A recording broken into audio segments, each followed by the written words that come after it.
Song இது. எல்லாம் பத்திரிக்கையாளர் கேட்டது ப்ரெஷ் ஷோ போடுங்கன்னு சொல்லி கேட்டாங்க நிறைய பேர். ஆனால் விமர்சனம் எழுத மாட்டோம்னு சொன்னோன்னே வேணான்ட்டு ஒரு சாங்கும் ட்ரெய்லர் மட்டும் நம்ம இப்போ போட்டிருக்கோம். இதை வந்து ஒரு லட்சிய படமாக வந்து நம்ம தம்பிதுரை சார் வந்து ரிலீஸ் பண்ணுறாரு. இதை வந்து அவருக்கு எல்லாமே இருந்து கூட ஏற்பாடு பண்ணி கொடுத்து இதை வாங்கி கொடுத்தது நம்ம ராம மூலமும் குருநாத சார் அவர்கள். அவருக்கு ஒரு கைத்தட்டு பாராட்டு தெரிவிச்சுக்கலாம். அதே மாதிரி எப்போ கூப்பிட்டாலும் இந்த மாதிரி படங்களுக்கு மனசோட வந்து வாழ்த்துறது சில பேர் தான் இருக்காங்க. குறிப்பா முக்கியமானவங்கள மிக முக்கியமானவங்க இவங்க. சித்ரா லட்சுமணன் ஆகட்டும், பேரரசு ஆகட்டும், சவுந்தர பாண்டியன் ஆகட்டும், அரவிந்தராஜ் சார் ஆகட்டும், அடுத்ததா வந்து ஏன்னா இப்ப சுந்தரராஜன் சார் வர்றேன்னு சொல்லியிருந்தாரு, கொஞ்சம் லேட் ஆயிடுச்சு. அநேகமாக டப்பிங் முடிச்சு வருவார்னு நினைக்கிறேன். போனை சைலண்ட் மோட்ல போட்டுருக்கிறாரு. ஏன்னா இவங்கெல்லாம் பேசினாதான் உங்களுக்கு கண்டென்ட் நிறைய கிடைக்கும். ஸோ நீங்க அழைப்பை ஏற்று தம்புதுரை சார் அழைப்பு ஏற்று இங்கே வருகை தந்துள்ள சிறப்பு விருந்தினர் அனைவரையும் வருக வருக என்று வரவேற்கிறோம். அதே சமயம் பத்திரிகையாளர்களையும், தொலைக்காட்சி தோழர்களையும், இணையதள நண்பர்களையும், புகைப்பட கலைஞர்களையும், திரைப்பட அந்த மீடியேட்டர் சொல்றவங்களையும், வியாபார தொடர்பாளர்களையும் வருக வருகன்னு வரவேற்கிறோம். ஸோ ரொம்ப லேட் ஆயிடுச்சு ஆரம்பிக்கும் போது. ஏன்னா இந்த சாங் கிட்டத்தட்ட 33 நிமிஷம் உட்காந்து நீங்க பொறுமையா அந்த சாங் ட்ரெய்லரை பார்த்ததுக்கு முதல்ல உங்களுக்கு நாங்க கைத்தட்டி பாராட்ட தெரிவிச்சுக்கிறோம். கண்ணதாசன் அவர்கள் இந்த படத்துக்கான பாட்டை எழுதும் போது ஒரு பாட்டுல கொஞ்சம் தடுமாறினார். சித்ராலட்சுமனுக்கும் தெரியும்னு நினைக்கிறேன். அப்ப அவர் என்ன கேட்டாருன்னா, ஒரிஜினல்ல அவர் எழுதின லைன்ஸ் எனக்கு கொடுங்க அப்படின்னாரு. ஒரிஜினல் எழுதினவர் யாருன்னா ஆத்ரேயா, கவிஞர் ஆத்ரேயான்னா ஆந்திரால அவ்வளவு பெரிய ரைட்டர். நான்லாம் ஒரு 69 படம் தெலுங்குல பண்ணியிருக்கேன். முதல் படம் அவர் தான் எனக்கு வசனம் எழுதினார். அந்த படத்துல நான் வேலை செய்யும் போது எப்படி இந்த கதையை பிடிச்சேன்னு கேட்டாரு. ஒரு கதை நாகேஸ்வரராவ் தான் நடிச்சாரு, சிலிப்பி கிருஷ்ணோட. நான் இப்படித்தான் அப்படின்னு. ஓ, கேஸ் மாஸ்டரா நீ அப்படின்னாரு.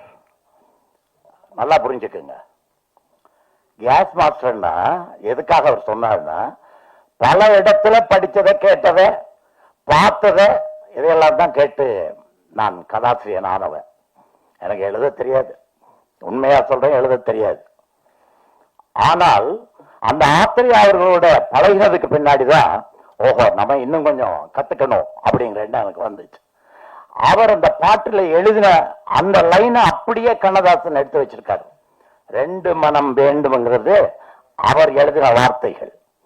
அதே போல் அந்த படம், அந்த கதை ஒரு சினிமாக்காரருடைய கதை அல்ல, ஒரு சினிமா ரைட்டர் எழுதின கதை அல்ல.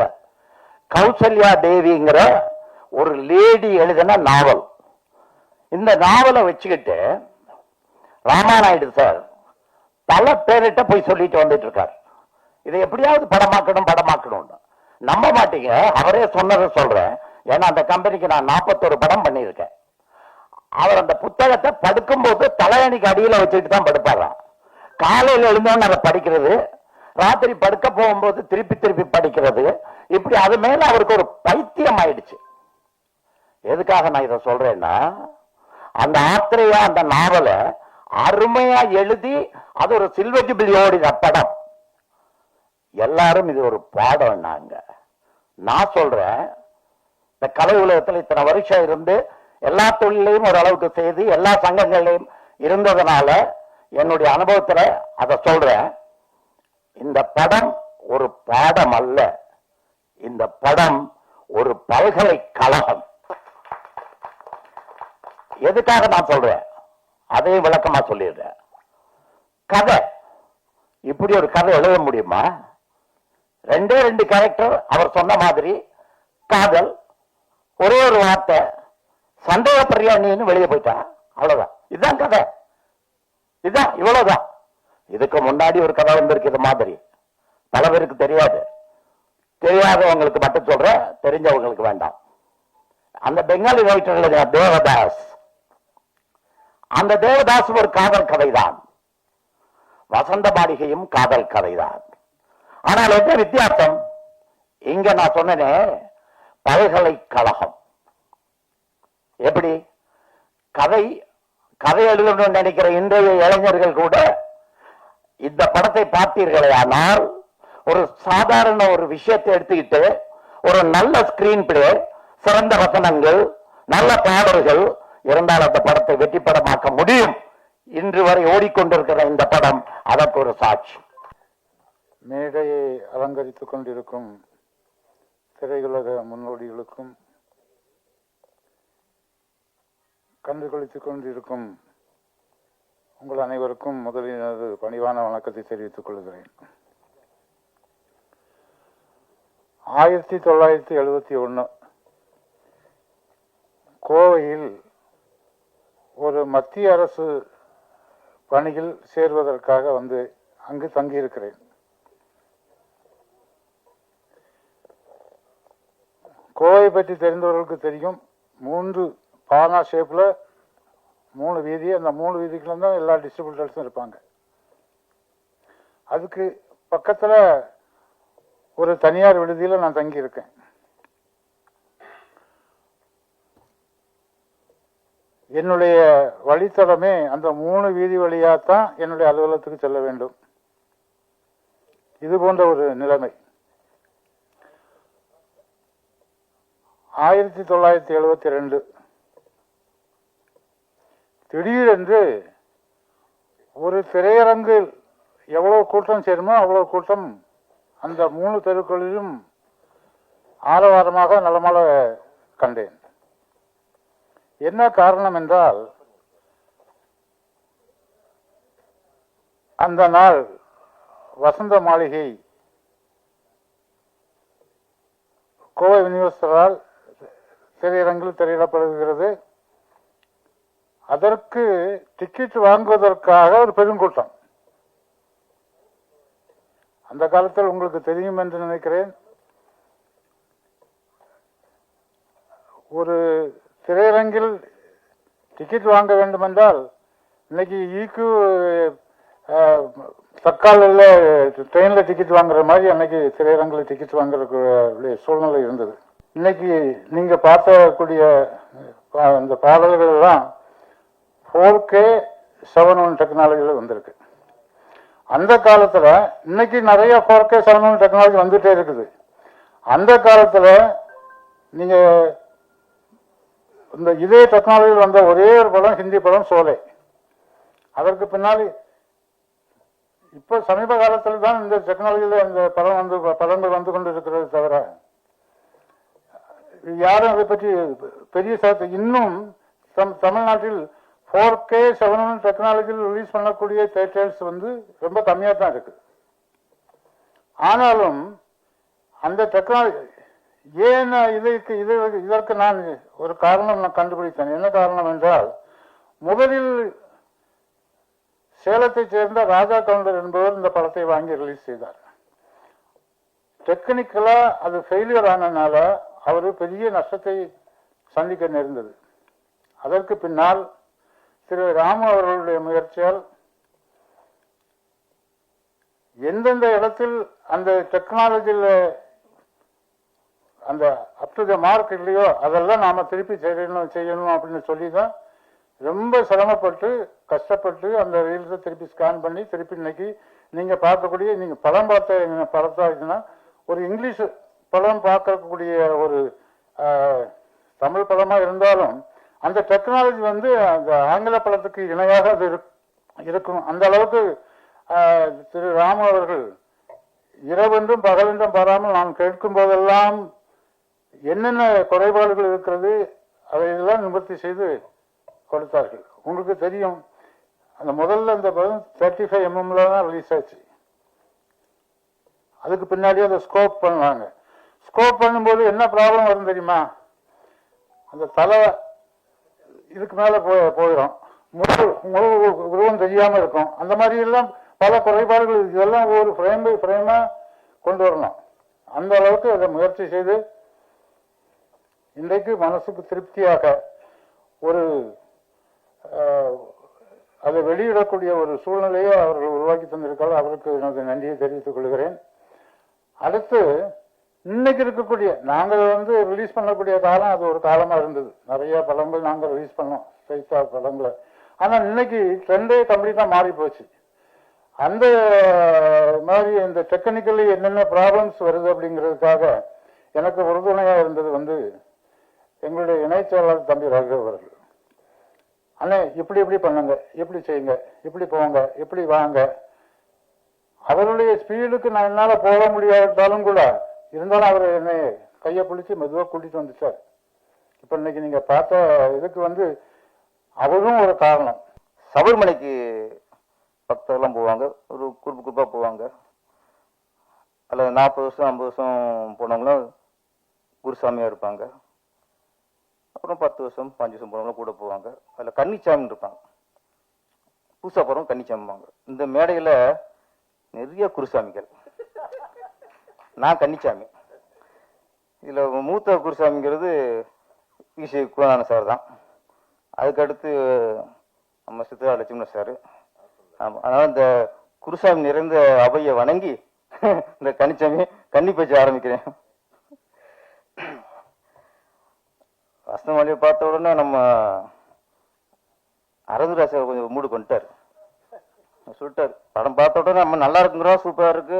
அவர் வி.சி. குணானந்த சார் பல்கலைக்கழகம்னாரு எல்லாம்னாரு. அவர் திருப்பி லவ் கொண்டு மூடு வந்துச்சுட்டார். அவர் ஒன்றும் தடை இல்லை சார், என்ன நாளைக்கே ஆரம்பிச்சிருங்க, என்ன கொஞ்சம் வீட்டில் சொல்லிட்டு ஆரம்பிங்க. அது 2-3 வீடு இருக்கா? அந்த 3 வீட்டு சொல்லுங்க, 3 வீட்டு சொல்லுங்க, 3 வீட்டு சொல்லிட்டு 4வது ஆரம்பிச்சிருங்க. இப்போ ஏன்னா வசந்த அந்த படம் பார்த்துட்டு நான் அப்படி கவனிச்சேன் அவரை. அப்படியே லவ் மூடு போயிட்டாரு. சிவாஜி கணேசன் கண்ணை விட இவர் கண்ணில் காதல் கொப்பளிக்குது அப்படியே. அதில் நாளைக்கே நீங்கள் ஸ்டார்ட் பண்ணிடுங்க, வாழ்த்துக்கள். அப்புறம் வி.சி. குணானந்த சார், அவர் வாணிஸ்ரீயை அழகு கம்மின்னு சொன்ன உடனே சித்ராம்சு கோவம் வந்துருச்சு. ஏன்னா வாணிஸ்ரீ ரசிகனுடைய தலைவரே அவர் தான். அப்போ அதுக்கப்புறம் பத்திரிகையாளர்லாம் முதல்ல வாணிஸ்ரீ ரசிகனுடைய தலைவர் அவர் தான். என்ன சார்? ஆமாம், அந்த கொண்டை இருக்க வாணிஸ்ரீ கொண்டைங்கிறது ஃபேமஸ். ஆமாம், அந்த கொண்டைக்கு இவர் தான் ரசிகர். சார் கொஞ்சம் வாவுஸ் வாங்கிருங்க சார். வாணிஸ்ரீ கலர் கம்மியாக இருக்கலாம், அழகு கம்மி இல்லை. ஆமாம், நீங்கள் கலரை பார்க்காதீங்க, அழகை பாருங்க. ஆமாம் ஆமாம் ஆமாம், அங்கேயும் செயலாளர் தான், அங்கேயும் தலைவர் ஆக முடியல, நிறைய அங்கங்கேயும் ஆப்பு தான் நம்மளுக்கு. அப்புறம் வி.சி. குணானந்த சார் சொன்னார் சிவாஜி கணேசனை பற்றி. அந்த அவர் பல்கலைக்கழகம், அவர்கிட்ட எல்லாம் நடிப்பை கற்றுக்கணும், நடிகர்லாம் அவர்கிட்ட நிறைய கற்றுக்கொண்ட விஷயம் நிறையா இருக்குனாரு. அது நடிப்பெல்லாம் கற்றுக்கணும் சார், அவ்வளோ பெரிய இதுதான் பேராசப்படாதீங்க, அவ்வளோதான் வேணாம், ஒன்றே ஒன்று கற்றுக்கலாம், டைமிங்கு ஷூட்டிங் வரும், நீங்கள் அதை கற்றுட்டா போதும். இப்போ மனோஜ்குமார் சொன்னார்ல, டைமிங் நீ சொல்லி அண்ணார்ல. ஏன்னா அதுதான் பெரிய நடிகர். என்னன்னா அந்த இயக்குனருக்குள்ள மரியாதை கொடுத்துருது. இயக்குனர் அடிமையாக நினைச்சு என்ன பண்ணுறது? நான் நாளைக்கு 11 மணிக்கு வரேன், அப்போ சாப்பிட்டு வச்சுக்கொண்டு தான் இயக்குனர் அடிமையாக நினைக்கிறது. அதனால சிவாஜி கணேசனை பார்த்து நம்மலாம் நடிக்கணுங்கிறதுலாம் நீங்கள் அவ்வளோ பேர் ரொம்ப பேசப்படுறீங்க. இன்னைக்கு அது மாதிரி டைமிங்க்கு வந்தால் போதும் சார். இன்னைக்கு சிலர் டைமிங்க்கு வராங்க, அது டைம் வந்தாலே பிடிச்சி காப்பாற்றலாம். அன்னைக்கு நடிக்கிறது அப்புறம். அப்போ சிவா இன்னைக்கு நான் இப்போ சித்ரா சார் பார்த்து போகிற மாதிரி இருக்குது, வி.சி.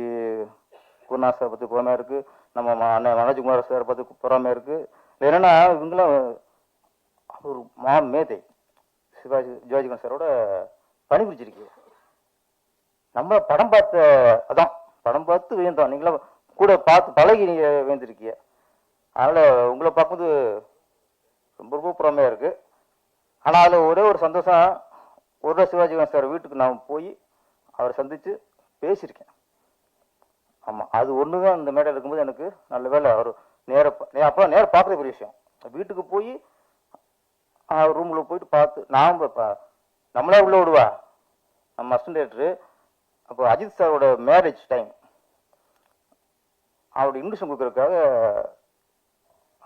சாலினி, அவங்க அப்பா, நான் கூட ஒட்டிக்கு போகிறதுக்குல அப்படி போனதான் போய் அப்போ கொடுத்து. அப்போ ஏன்னா எல்லாருக்கும் கூல் ட்ரிங்க்ஸ் கொடுத்தாங்க. எனக்கு அப்போ கொஞ்சம் இருமல் இருந்த டைம். அப்போ பாபு சார் சாலினி எல்லாரும் உள்ளி சாப்பிட்டாங்க. நான் அப்படியே வச்சு குடிக்கணும் நடிச்சுட்டே இருக்கேன். யார்கிட்ட? நடிக்கிறதுக்கு முன்னாடி நான் குடிக்கணும்னு நடிச்சுக்கிருக்கேன். அப்படியே கொஞ்சம் அப்படியே கொஞ்சம் நேரம் அவங்க கொஞ்சம் சீரியஸாக பேசியிருந்தாங்கல்ல, மெல்ல கீழே வச்சுட்டேன். ஒரு வாய்ஸ், உங்களுக்கு டீ காஃபி கொண்டு சொல்லவா அப்படின்னாரு. என்னடா இல்லை சார், இல்லை அதை ஒதுக்குறீங்களே அப்படின்னாரு. அவன் ஒரு குடிச்சு குடிக்க நடிக்கிறா, அது அவளுக்கு பேச கவனிச்சிருக்காரு அவர். அப்போ இங்கே வந்து நம்ம வந்து இல்லை சார் இருமல் இருக்கு, டீ காஃபி குடிக்க சொல்ல முடியுமா? ஒன்றும் இல்லை சார், இருமலாவது விக்கலாவது அஷ்ட அப்புறம் பார்த்துக்கோ அப்படின்ட்டு. அவர் அந்த அனுபவம் ஒரு நேர பார்த்தா அவர் நம்மகிட்ட வந்து வார்த்தை பேசியிருக்காரு. இதெல்லாம் வந்து பார்க்கும்போது ரொம்ப ரொம்ப சந்தோஷமா இருக்கு. மனோஜ் கூட சொன்னார்ல டைமிங் சொல்றேன்னா, ஒரு சார் என்ன சார் ராஜான்னு ஒரு படம் கஸ்தூராஜா டைரக்ஷன்ல நடிகர் சிவாஜி கணேசன் முரளி சார் நடிக்கிற படம். அப்போ நான் படம் இருக்க முரளி சாரை அப்போ மீட் பண்ணிக்கிட்டு இருக்கேன். நான் வர சொல்லியிருந்தார். நான் காலையில் போயிட்டேன். ஒன்று அப்போ தான் அவசரமாக ஷூட்டிங் கிளம்பிட்டு இருக்காரு. டக்குனு என்ன ஒன்றாரு, நான் ஷூட்டிங் கிளம்புறேன், நீங்கள் கூட வாங்கட்டார். வண்டி டிரைவர் பக்கத்தில் முனிசிட்டில் முரளி சார் உட்காந்துட்டாரு, பின்னாடி நான் உட்காந்துட்டேன். வெளியே போயிட்டு இருக்கு ஏஆர்எஸ் கார்டன். அந்த கேட்டுக்குள்ளே போகும்போது ஒரு 8:30 இருக்கும். கேட்டுக்குள்ளே வண்டி நுழையுது. கொஞ்சம் போனோன்னா முரளி பதறாரு டிரைவர்கிட்ட, நிறுத்துறாரு. அவட வண்டி நிறுத்தினான். எனக்கு பதட்டான், என்னடா இவ்வளவு பதறாரு, என்னடா அந்த புரியல. பார்த்தா வண்டி உள்ள அப்படின்ட்டு அங்கே பார்த்தா சிவாஜி கணேசன் சார் அந்த கோயில் இருக்குல்ல அந்த இடத்துல சீட்டில் உட்காந்துருக்காரு. வண்டியை நிறுத்திட்டு இறங்கிட்டார் சார். இறங்கி சைடில் அப்படியே ஒளிஞ்சு ஓடுறாரு முரளி சார். ஓடி போய் எனக்கு புரியல நம்ம கூட ஓடுறதா. அப்புறம் போனா அப்புறம் டப்பு டப்புன்னு 10 நிமிஷம் ரெடி ஆகி அந்த ட்ரெஸ் அவரு இந்த கராட்டா ஆர்மா ட்ரெஸ் போட்டு திருப்பி அப்படியே சுத்தி வந்து சிவாஜி நிற்கிறாரு. அவரு லுக்கு விட்டாரு. திரும்ப அவரு இப்படி விடாது. ஏன்னா சொல்றேன் டைமிங், முரளி வந்து அவர் யூத்து, இவர் அப்போ சீனியர் ஆர்டிஸ்ட். அப்போ ஆபரேஷன் பண்ணதுக்கு அப்புறம் உள்ள டைம் அது. அப்போ அவர் 7:30 மணிக்கு வந்துட்டார். அவர் ஒரு 8 மணிக்கு போற 7:30 மணிக்கு வந்துட்டாராம். அதனால சொல்றது நடிகர்களுக்கு வந்து டயத்துக்கு வந்தாலே எங்களுக்கு குடிச்சிட முடியல. இயக்குனருக்கே பெரியது. அப்ப நாங்க நினைச்சப்ப எடுக்க முடியும். அன்னைக்கு அப்பதான் அந்த சீன் நாங்க முடிக்க முடியும். பத்திரிகை நண்பர்களுக்கும் ஊடக நண்பர்களுக்கும் கலை ரசிகர்களுக்கும் மேடையில் வீற்றிருக்கிற பெரியவர்களுக்கும் முதற்கண் எனது நன்றி கலந்த வணக்கங்களை தெரிவித்துக் கொள்கின்றேன். அண்ணா எவ்வளவு நேரம் பேசணும்? வசனமலையை பத்தி நிறைய பேசலாம். அது நீங்க 1 ஹவர் பேச போறது நம்ம சித்ரலட்சுமணன் அண்ணன். ஆமா, அதனால அவருக்கு தண்டனை 1 ஹவர் பேசணும்னு. வசனமலையை பத்தி நிறைய பேசலாம். நீங்க 33 நிமிஷம் பாட்டு போனதுன்னு சொன்னீங்க. 33 நிமிஷம் பார்த்த மாதிரியே தெரியல. மறுபடியும் நான் ஒன்ஸ் மோர் கத்துன, அது கேட்கல வெளியில. அந்த மயக்கம் என்ன பாட்டு வந்தப்ப அதாவது அது தியேட்டர்லயே போன தடவை வசனமாளிகை வந்தப்ப தியேட்டர்ல போய் அந்த படத்தை பார்த்தோம். அப்ப வந்து எல்லாரும் இதுக்கு ஒன்ஸ் மோர் கத்தணும்னு நினைச்சிட்டு இருந்த பாட்டு ஒரு கிண்ணத்தை ஏந்துகிறேன். நம்ம கத்தவே விடல தியேட்டர்ல. அந்த பாட்டு முடிஞ்சோடனே மறுபடியும் அந்த பாட்டு ஸ்டார்ட் ஆகுது. தியேட்டர்லயே ஜாயின் பண்ணி வச்சுட்டான். ரசிகர்களை பத்தி நல்லா தெரிஞ்சு அற்புதமான ஒரு படம் வசனமாளிகை படம். அந்த வசனமாளிகை படத்தை வந்து நான் வாழ்க்கையில அதிகமா பார்த்த படங்கள்ல அதுவும் ஒண்ணு. நான் சிவாஜி சாரோட தீவிர ஃபேன் அண்ணன் சொன்ன மாதிரி. அது மட்டும் இல்லாமல் வசனமாளிகை படம்ங்கிறது இன்றைக்கு திரைப்படம் எடுத்துக்கொண்டு இருக்கக்கூடிய இயக்குநர்களுக்கு கூட அது படமல்ல, ஒரு பாடம். அப்படிப்பட்ட ஒரு அற்புதமான படம் வந்து வசனமாளிகை படம். இந்த படத்தின் அதாவது திரைக்கதை வசனம் எழுதிய அருமை நண்பர் அருமை பாலமுருகன் அவர்களுடைய மகனார் திரு பூபதி ராஜா அவர்கள் வந்து நெருங்கிய நண்பர். சாரோட மச்சாங்க கூட இப்போ வந்திருக்காங்க, குமணன் சார். என்னன்னா அந்த படத்தை பத்தி சொல்லும் போது ஒரு அற்புதமான ஒரு விஷயம் சொன்னார். நான் சொன்னேன், சார் நான் இதை மேடையில சொல்லட்டுமா சார் அப்படின்னு. சாங்ஷன் அப்படின்னாரு மத்தியானம் பேசும்போது. அண்ணனுக்குலாம் தெரியும், நம்ம உமா இவருக்கெல்லாம் தெரியும், சாருக்கெல்லாம் குகநாதன் சாருக்கெல்லாம் இந்த விஷயம் தெரிஞ்சிருக்கும். அதாவது இந்த படத்தை எடுத்துக்கிட்டு வந்து ஐயாட்ட கொடுத்துருக்காங்க, இதுக்கு நீங்க தான் வசனம் எழுதி கொடுக்கணும் அப்படின்னு. படத்தை பார்த்த உடனே அவர் சொன்னார், ஐயோ இது நம்மளால முடியாதுன்னு. இவ்வளவுக்கும் மிக பிரம்மாண்டமான படம், மிக பிரம்மாண்டமான கம்பெனி, ஏன் எழுத முடியலன்னு ராமாநாயுடு சாருக்கு ஒரு மாதிரி ஆயிடுச்சா, என்ன இது, அவருக்கு ஃபோன் போடுங்க நான் பேசுறேன்னு. அவர்கிட்ட பேசும்போது அவர் சொன்னாரா, இல்லை நம்ம ராமநத்தினை ராமடியா அந்த மாதிரி படங்கள்லாம் நல்ல ஒரு கதையோட போகும் சார், அந்த கதைக்கு வந்து நான் எழுதியிருக்கேன், இது வந்து ஒரு வரி கதையா இருக்குது, இதுக்கு நான் எப்படி எழுதுறதுன்னு. அப்ப அவர் சொன்னாராம், இது வந்து நீங்க உங்களுடைய பாணி என்னங்கிறது எனக்கு தெரியும், நீங்க இதை கதையா நினைச்சு எழுதாதீங்க, 2 இதயங்கள், அவ்வளவுதான். அவர் சொன்ன ஒரே வார்த்தை 2 இதயங்கள், அதை மட்டும் நினைச்சு இந்த படத்துக்கு நீங்க வசனம் எழுதுங்கன்னு.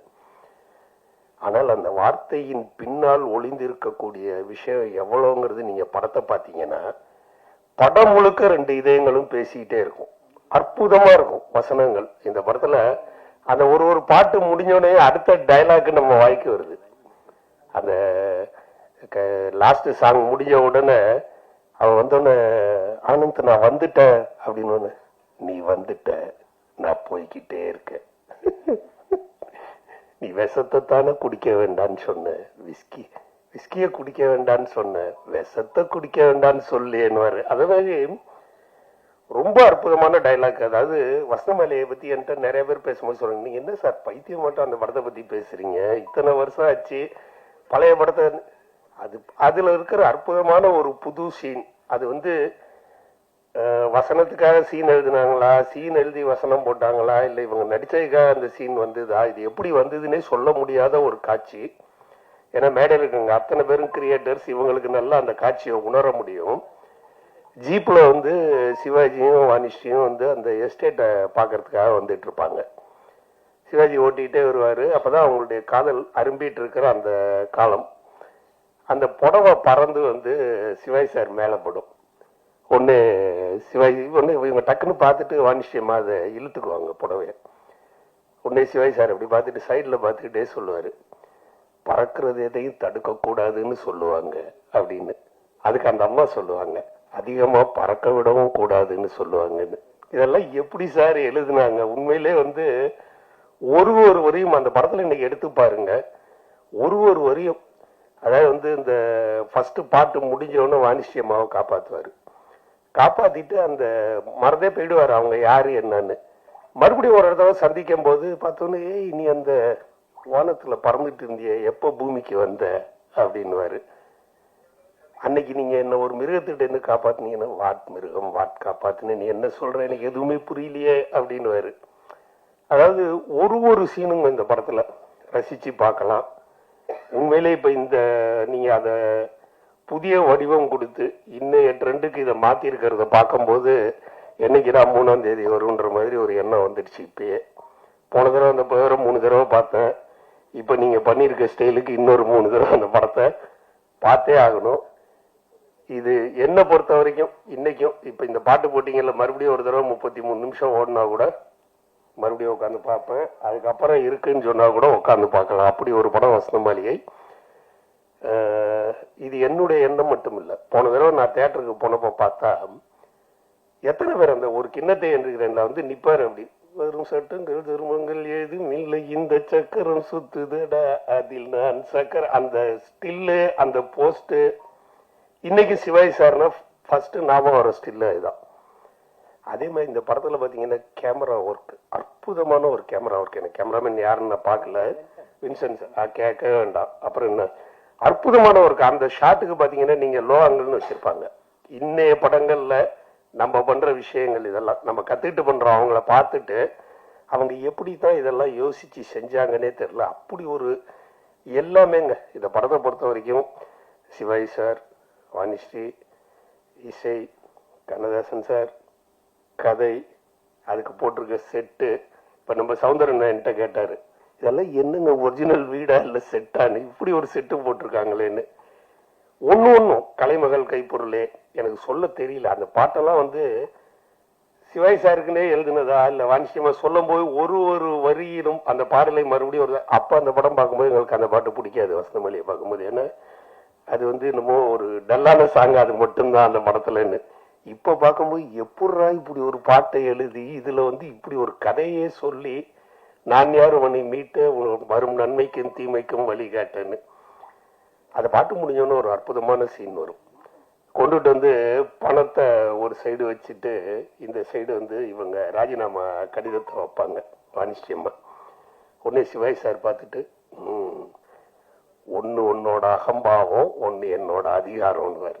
இதுக்கு மேலே என்ன சொல்ல முடியும்? படத்தையே அங்கே டோட்டலாக முடிச்சுட்டாங்க. ஒன்று உன்னோட அகம்பாவம் நீ வச்சது, பணம் வந்து இது என்னோட அதிகாரம். உண்மையிலே பாலமுருகன் சார்லாம் யோசிச்சு பார்க்க முடியல எப்படிதான் எழுதுனாங்கன்னு. அவங்களுக்குலாம் வந்து என்ன சொல்றது, நான் தான் சொல்றேனே, என்னை பொறுத்த வரைக்கும் இன்னைக்கும் இந்த படம் எனக்கு ஒரு பாடம். இன்னைக்கு வர யங்ஸ்டர்ஸ் இந்த படத்தை பார்க்கணும். ஒரு அனலைசிங்கும் நீங்க பண்ணலாம். இந்த படத்துல ஷார்ட் அனலைஸ் பண்ணலாம், இசையை அனலைஸ் பண்ணலாம், நடிப்பை அனலைஸ் பண்ணலாம். நடிப்பு நம்ம சொல்ல வேண்டாம். சிவாஜி சார் அதாவது வந்து அவரு எப்படி அந்த கண்ணுல வந்து எங்கிருந்து சொந்தம் வந்தது, இந்த எங்கிருந்து நெஞ்சு வந்தது ஒரே ஷாட்டு. ஆனா ரெண்டையும் காட்டுவாரு கண்ணுல. எங்கிருந்து சொந்தம் வந்தேங்கும் போது அந்த சாஃப்டா காட்டுவாரு, எங்கிருந்து நஞ்சு வந்தேங்கும் போது அந்த பார்வையில ஒரு கேள்வி கேட்பாரு, எங்கிருந்து இந்த நஞ்சு வந்ததுன்னு. அதான் சிவாஜி சார்லாம் நான் அணுவா ரசிச்சு பார்த்தேன். அது இந்த படத்துல கேட்கவே வேண்டாம். உண்மையிலேயே உங்களுடைய இந்த முயற்சி ஒரு அதாவது ஒரு கலைஞருக்கு கிடைக்கின்ற ஒரு பெரிய வாழ்த்து. அதாவது 50 வருடங்களுக்கு பிறகு ஒரு படம் இன்னைக்கு வந்து நிலைச்சு நிற்கிது. அதை நீங்க இந்த அளவு முயற்சிகள் எடுத்து மிகப்பெரிய முறையிலே வெளியே கொண்டு வந்திருக்கின்றீர்கள். இந்த முயற்சிக்கு என்னுடைய மனமார்ந்த பாராட்டுதல்கள். நிச்சயமா இந்த படம் வசனமாளிகையை பத்தி நீங்க கவலையே பட வேண்டாம். நீங்க எத்தனை தடவை போட்டாலும் அந்த படம் அதற்குரிய கலெக்ஷனை அது கலெக்ட் பண்ணி உங்களுக்கு கொடுத்துக்கிட்டே இருக்கும். நிச்சயமா இந்த முறை அது அதிகமாகவே செய்யும். ஏன்னா நீங்க பண்ணிருக்க அந்த புதுமைகள் படம் மாபெரும் வெற்றியடைய என்னுடைய வாழ்த்துக்களை கூறி, இந்த வசனமாளிகையை பத்தி ஒரே ஒரு விஷயம் என்கிட்ட ஒரு ஃப்ரெண்டு கேட்டாரு. வசனமாளிகையை பார்த்துட்டு ரொம்ப நாள் கழிச்சு, என்னையா நீ வசனமாளிகைன்றிய, இந்த வசனமாளிகையை பார்த்த பிறகு உனக்கு என்ன தோணுது? மறுபடியும் லவ் பண்ணணும்னு தோணுது அப்படின்னு. அதுதான் வசனமாளிகை. நன்றி. லேட்டா வந்தேன்னா அது சார்கிட்ட, விஜய் முரளி சார்கிட்ட பேசிட்டு தான் வந்தேன். சொன்னாரு இல்ல லேட்டா வந்தாலும் சித்ரா லட்சுமணன் வந்துட்டாரு, அதனால உங்களை முன்னால கூப்பிட மாட்டாங்கிறது சொல்லிட்டாரு அவரு. நமக்கு ஆப்பு வைக்கிறதுக்கு ஒரு ஆள் முன்னாலேயே வந்துட்டாரு இல்லையா? சரி, எது எப்படி இருந்தாலும் வர முடியாத சூழ்நிலை. வந்ததுக்கு காரணம் வசந்த மாளிகை. இனியெல்லாம் யார் ரசிச்சா என்ன? நான் எல்லாம் ஒரு 50-60 தடவைக்கு மேல ராஜா தியேட்டர்ல இந்த படத்தை பார்த்துட்டேன் நான் கோயம்புத்தூர்ல. அதனால இந்த படத்தை பத்தி நான் இதுவரைக்கும் பேசி தீர்த்துட்டேன். நான் முதல்ல பயணங்கள் முடிவதில்லைன்னு ஒரு லவ் ஸ்டோரியா எடுத்து, நான் பாடும் பாடல் ஒரு லவ் ஸ்டோரியா எடுத்து, குங்குமச்சிமில் ஒரு லவ் ஸ்டோரியா எடுத்து, மெல்ல திறந்தது கதவு, இந்த மாதிரி படம் எடுக்கிறதுக்கு எனக்கு முன்னோடியா இருந்த படமே இந்த படம் தான். பாட்டுகான்னு இல்ல, எல்லாருமே யாராவது ஒருத்தர் இங்க இருக்கிறவங்கள வசந்த மாளிகை பார்க்காம இருக்கிறாங்களா? எல்லாருமே பார்த்திருக்கிறாங்க. அதை பாராட்டுறதுக்காகவும் எல்லாரும் வரணும்னு நினைக்கிறாங்க. ஒரு படம்னா அப்படிதான் இருக்கணும். ஒரு சங்கராபரணம்ங்கிற ஒரு படம் கே. விஸ்வநாத் பண்ணார். அது தெலுங்குல தான் நம்ம பார்த்தோம். தெலுங்கு நமக்கு தெரியுதோ இல்லையோ, ஆனா அதுக்குள்ள இருக்கிற ஜீவனை எப்படி ரசிச்சோமோ அந்த பல ஜீவன் படங்களை கொடுத்தவரு சிவாஜி கணேசன். அது பிளாக் அண்ட் ஒயிட்டா, அது நாங்கெல்லாம் எப்படி இருந்தவங்க. சிவாஜி கணேசன் அப்படி இல்ல. முதல் படம் என்ன பராசக்தி, 25வது படம் என்ன கல்வனின் காதலி, 50வது படம் என்ன சாரங்கதாரா, 75வது படம் என்ன பார்த்தால் பசிகிறன், 100வது படம் என்ன நவராத்திரி. இப்ப 100வது படம் என்ன நவராத்திரின்னு அவர் சொல்றாரு, நம்ம சொல்ல வேண்டியதில்லை, எல்லாத்துக்கும் தெரியும். 125வது படம் உயர்ந்த மனிதன் சக்கராலட்சுமன் தவறான தகவலை சொல்லுகிறார் என்பதை பணிவுடன் பதிவு செய்து வைக்கிறேன். அதற்கு காரணம் வசந்த மாளிகை, அந்த போஸ்ட், அந்த படம், அந்த சாங்கு, அதனுடைய நினைவுகள்ல மெய்மறந்துட்டாரு. 150வது படம் சவாலே சவாலே. 175வது படம் அவன்தான் மனிதன், 200வது படம் திரிசூலம். அந்த மாதிரி அப்படியல்ல, டோட்டலாவே சிவாஜி கணேசனை அனுமனுவா ரசிச்சது. அது எத்தனை படத்துலன்னு தெரியாது. நடக்கிறதுக்கும் வசனம் பேசுறதுக்கும் கைதட்டின வாங்கின ஒரே நடிகர் சிவாஜி கணேசன் மட்டும்தான். இப்படி நடந்தார் கை தட்டிங்க, இப்படி நடந்தார் கை தட்டினீங்க, இப்படி நடந்தார் கை தட்டினீங்க, எப்படி நடந்தாலும் கைதட்டல் வாங்கின ஒரே ஆள் சிவாஜி கணேசன். வசனம் பேசி கைதட்டல் வாங்கின ஒரே ஆள். அப்படியெல்லாம் யாருமே பார்க்க முடியாது. ஒரு அதிசயம் தான் அது. தமிழ்ல இருந்து வேற எங்கேயுமே எந்த மொழியிலுமே போயிருந்தா அப்படி போயிருந்தா அவங்க பிறந்திருந்தாங்க. இங்க பிறந்து தமிழ் மொழி இருக்கிற மாதிரி சிவாஜி கணேசன் அவரு நம்ம சினிமா இருக்கிற வரைக்கும் இருக்கிறவர் அவரு. அதனால அவர் இங்க பிறந்ததுதான் நமக்கு பெருமை. அந்த விழாவில் அவரு ராஜபாட்டு ரங்கத்துறைன்னு படம் எடுத்தார். அதெல்லாம் ஒரு என்ன சொல்றதுன்னு தெரியாது. நானும் எல்லா நடிகர்கிட்ட ரஜினி சார் முதல் கொண்டு எல்லாத்தையும் வச்சு படம் வாங்கிட்டேன். யாராவது நம்ம நினைக்கிற மாதிரி நடிப்பாங்களான்னு பார்த்தா என்னால பார்க்க முடியல. ஏன்னா எல்லா நடிப்பையும் நான் சிவாஜி மூலியமா பார்த்துட்டேன். அதுக்கு மேல என்னால பார்க்க முடியாது. அப்படி பார்த்தேன்னு சொன்னா அது போய். எங்கேயாவது நீங்க இங்க நடிக்கிறதுக்கு முன்னால் நம்ம என்ன நினைச்சோமோ அது கண்ணதாசன் எப்படி எழுதுறாரோ, நம்ம நினைச்சது ஒரே வரியில, நான் யார் உன்னை மீட்ட வரும் நன்மைக்கும் தீமைக்கும் வழிகாட்டேன். இந்த பாட்டுல என்ன அதான் லவ் ஸ்டோரியே ரொம்ப அழகா. என்ன செய் மச்சான்னு ஒரு படம் எடுத்த, அதுல பேசாதான்பா, அப்பவே ரேவதி பேசுவா, இன்னும் இந்த விஷயத்துல மூச்சே விடக்கூடாதுன்னா சேர்த்துட்டான். அது கதையா வச்சது காரணவசத்த பாடுது. நீயே இப்படி நீ அப்படி கேட்டக்கூடாதுங்கிறது எவ்வளவு ஒரு ஒரு சின்ன அதுக்குள்ளார ஒரு ஜீவன் இருக்கிறத கண்டுபிடிச்சு அத படமா எடுத்து சிவாஜி கணேசன் நடிப்பாருங்கிறதெல்லாம் விடுங்க. அவர் எப்படி கொடுத்தாலும் நடிப்பாரு. அது வில்லனா இருந்தாலும் சரி, யாரா இருந்தாலும் எந்த எல்லாத்தையுமே ஒரு சிவாஜி கணேசங்கிற ஒரு அற்புதமான நடிகர். எப்படின்னா மோட்டார் சுந்தரம் பிள்ளைன்னு ஒரு படம், அதுல ஜெயலலிதாவுக்கு அப்பாவா நடிச்சுட்டு அதுக்கப்புறம் பொட்டு வைத்த முகமோன்னு சுமதியன் சுந்தரியில வர்றாரு. எங்கள் கல்யாணம் கலாட்டா கல்யாணம்னு வர்றாரு. காதல் மலர் கூட்டம் ஒன்றுன்னு வர்றாரு தெய்வ மகன்ல. அப்படி ஒரு அப்பாவா நடிச்சுட்டு அதுக்கப்புறம் அந்த பொண்ணு கூடயே ஒரு ஹீரோவா நடிக்கிறது, அந்த பொண்ணை போய் ஹீரோனியா போட்டுத நடிக்கிற தைரியம் இருந்தா நம்ம டைரக்டருக்கு தைரியம் இருக்குது, ப்ரொடியூசருக்கு தைரியம் இருக்கிறோம்ல. அதை விட நடிகருக்கே ஒரு தைரியம் இருக்குதுன்னா அது சிவாஜி கணேசன் தான். அது அப்பாவோ பையனோ எத்தனை வில்லன், 17 படம் வில்லனா நடிச்சிருக்காருங்க சிவாஜி கணேசன். பெண்ணின் பெருமை, கல்வனின் காதலி, அந்த நாள், நானே ராஜா, இப்படி லைனா சொல்லிட்டே போலாம். அத்தனை படங்களையும் அவர் வில்லனா நடிச்ச. அப்போ வில்லனோ கதாநாயகனோ அப்பாவோ வேற வேற. ஞான ஒளினா அது வேற அப்பா, தெய்வ மகன்னா அது வேற அப்பா, உயர்ந்த மனிதன்னா அது வேற அப்பா, பெண்ணின் பெருமைன்னு அது வேற அப்பா. அப்படி அப்பாவோ நாயகனோ வில்லனோ எதுவா இருந்தாலும் நடிப்புன்னு நினைச்ச ஒரே ஒரு ஆள் சிவாஜி கணேசன் மட்டும்தான். அவர்கிட்ட மட்டும்தான் அந்த நடிப்பு இருந்தது. அதுல எங்களை நாங்க சின்ன வயசா இருக்கும்போது, ஒரு 15 வயசு 16 வயசுல இருக்கும்போது இந்த வசந்த மாளிகை படம் பார்த்தா அப்ப இளைஞர்கிட்ட நான் எடுத்த பயணங்கள் முடிவதில்லை எப்படி ஒரு இளைஞர்கள் கிட்ட போய் சேர்ந்ததோ, அன்னைக்கு இந்தியா அதாவது தமிழ்நாட்டில் இருக்கிற எல்லா இளைஞர்கிட்டையும், அது எம்ஜிஆர் ரசிகனோ சிவாஜி ரசிகனோ எந்த ரசிகனா இருந்தாலும் அந்த வசந்த மாளிகை கொண்டு போய் சேர்த்துச்சு. அதை பார்த்து ரசிச்சோம். அது மறுபடியும் ரிலீஸ் ஆகும் போது இவங்கெல்லாம் பண்ற சந்தோஷத்தை விட நான் ரொம்ப சந்தோஷப்படுறேன். என்ன அவருக்கு இருந்த தைரியம் எனக்கு நான் வாங்கி அதை ரிலீஸ் பண்ண முடியலையேங்கிறது ஒரு ரைட் இருக்க போதில்லை, எனக்கு அது தோணலை. பண்ணியிருக்காரு, சந்தோஷம்.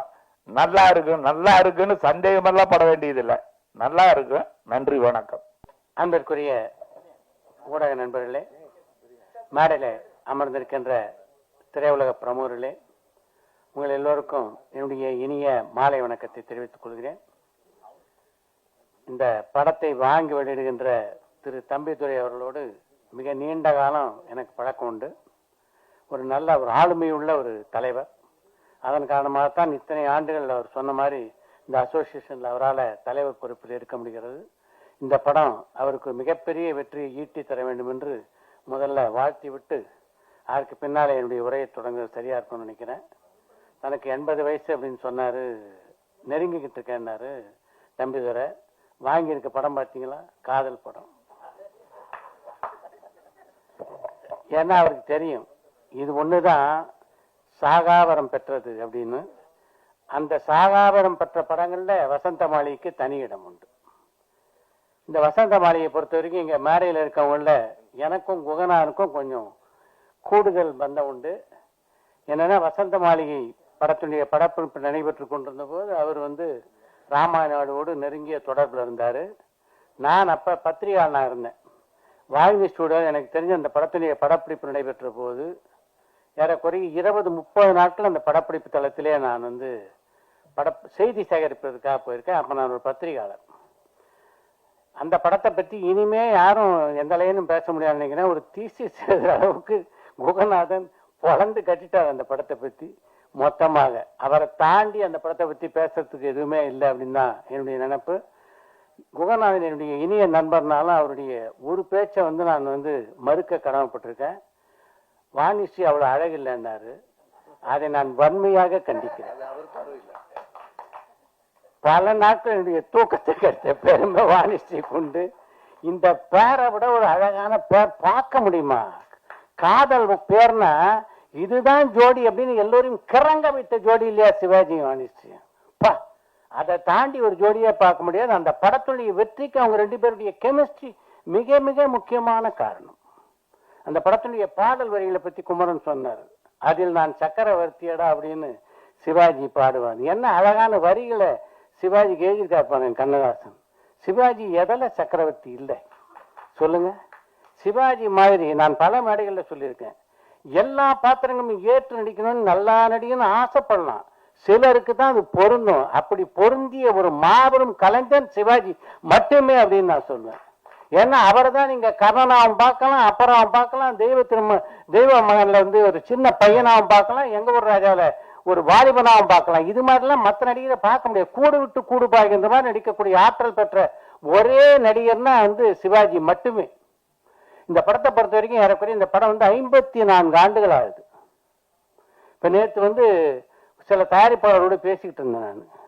இப்போ படம் வாங்க இவர் இல்லை, அவர் இல்லை, டிஸ்ட்ரிபியூட்டர் இல்லை, ஓடிடி இல்லை, சேட்டலைட் இல்லைன்னு 54 வருஷம் முன்னாடி இல்லையான படத்துக்கு இந்த மேடையிலேயே 3 யூனிவர்சல் இருக்காங்கன்னா இது போன்ற சாதனையெல்லாம் அவர் யார் செய்ய முடியும்? நினைச்சு பாருங்க. 1972ஆம் ஆண்டிலே வெளியான இந்த படம் சிலோன்ல 2 ஆண்டுகளை கடந்து ஓடியது. சிவாஜியை பொறுத்த வரைக்கும் அவருக்கெல்லாம் மரணமே இல்லை அப்படின்னு சொல்லுவேன். சிவாஜி மறைந்து விட்டதா யாராவது நம்மள நினைக்கிறோமா?